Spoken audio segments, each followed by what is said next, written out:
page 116. As we said, this is a second covenant Moshe's made with the Jewish people. And as Alan just, the Rebbe, today's insight is about the words, this covenant is even with those that are not here today, not there today. In other words, us. The first covenant that God made with the Jewish people at Mount Sinai transformed only that generation to God's chosen people. In order for all Jews at all times to become God's chosen people, a second covenant was required. Moshe made this covenant between God and the Jewish people 40 years later on the day of his death.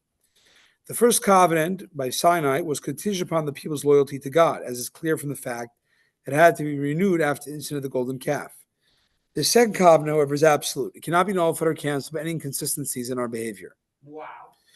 The Jews who stood before Moshe, when he established his covenant with God, were our proxies.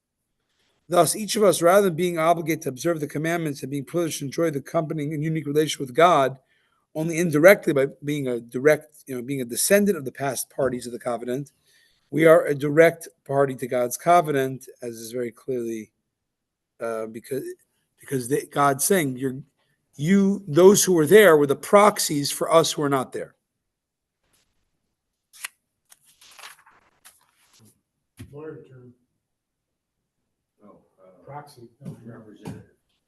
What page are you on exactly? We just did 116. Even though you know. But now we're going to go to page 113. Okay. It's a repetition. The 107th mitzvahs that were commanded regarding the tumah, the impurity conveyed by a dead body.